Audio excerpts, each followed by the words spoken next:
What's up, people? It's your boy Leighton J here with another Real Talk episode. Just in the middle of our moving things around and shifting. It's cold outside. Snow day was yesterday, but we made it. So let's talk about it. How my faith shaped my approach to music and excellence, right? I think that this is something that can be applied in many different areas. My faith in God. It is the thing that drives me. It is me trusting in God to provide for me, which I fully believe that He does. And I trust Him for my future. It's the same principle that I use when I do business, right? I'm being hired to perform a service. I'm being hired to play music or provide sound. And the expectation is for me to do that regardless of any setback, any excuses of anything. I take the same principles that apply to my faith in God, and then I apply them to the way that I do business. Many years ago, when I was just starting my DJ career, I had to do a gig at a nightclub, right? The nightclub in Brooklyn, we were using records, vinyl records, little 45s, and also, the bigger ones, 12 inches. This club, you had to walk up a bunch of stairs. My partner had the smaller box and he took them upstairs, and I had the bigger box with the 45s in there, but they weighed a little bit more. So I began to go up the steps, but it's a lot of people. Walking up the steps, I tripped and fell going up the steps. I was embarrassed. Immediately, I wanted to go home. I wanted to, that's it, it's a wrap, forget about it, put something on my knees and just start over tomorrow. But I said, no, let me keep going. One, because we were getting paid to be there. Two, I owed it to myself to keep pushing, regardless of what just happened. Was it annoying? Yes. Was it embarrassing? Yes.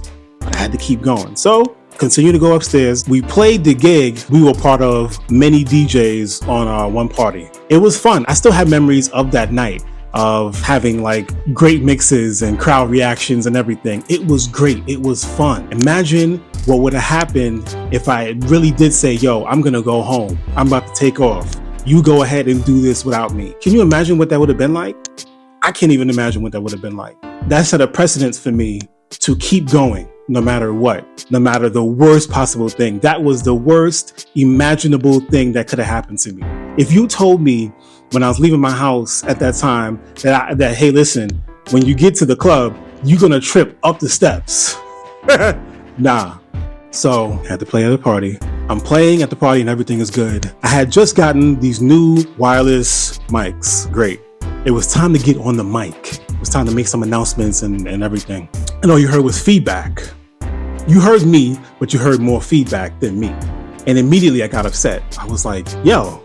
So I turned it down, started to do some EQing and everything, but nothing solved it. Nothing solved it. It was very annoying. And at the time, I didn't realize, because it was such a tight placement of my DJ equipment in the venue, my speakers were right above me, but they were behind me. I was in front and the speakers were behind me. It just didn't click for me in the moment. Party went great. The party was amazing.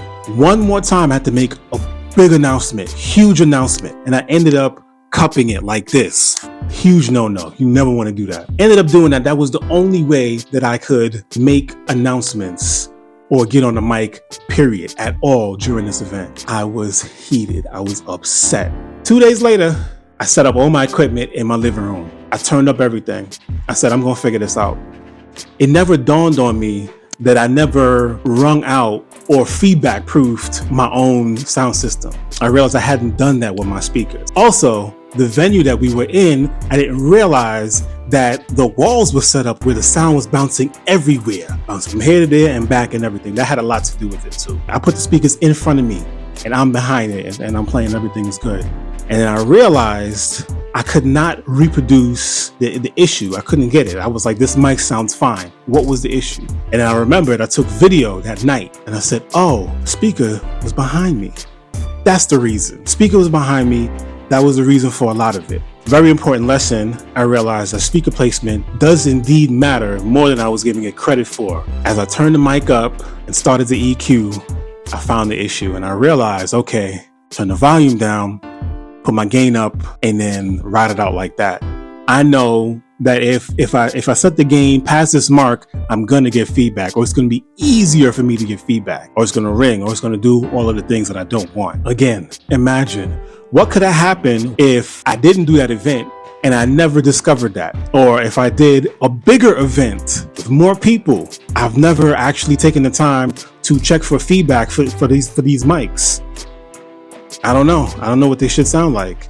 It would not be a good look for me. Hard lesson. So let's throw it back a little bit. Speakers. Let's talk about speakers. You see speakers everywhere, power speakers that DJs have at events and that engineers have at events and everything like that. I did not have those speakers. I had starter, beginner speakers, and there's nothing wrong with that. It's just not the speakers that I wanted to have. And I was very much insecure about that. And at a certain point, I had to tell myself, do what you need to do with what you have right now. That's a lesson for somebody out there. And I did some great events with that. Did birthday parties with that, church events with that. I did great things with those speakers. I don't regret it at all. Was there an insecurity there? I'd be lying to you if I said there wasn't. I kept telling myself, hey, you're not on a professional level yet, or you're not on this level. That was something I had to deal with. I had to rein it in. I had to fix the way that I talk to myself. Because a lot of times in any industry you're in, the way that you talk to yourself matters. The things that you tell yourself matter. If you come in and say, listen, I'm going to give the best performance I could give with what I have, you might just surprise yourself.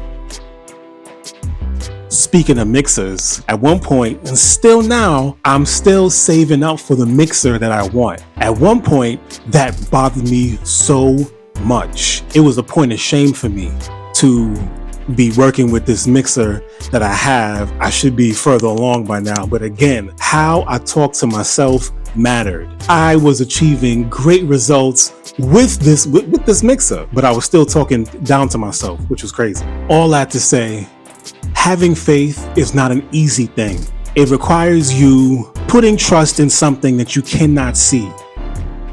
Anyway, comment below. Let me know. Has there been a time where you had to lean on something crazy like your faith to get through something really, really difficult, really, really hard?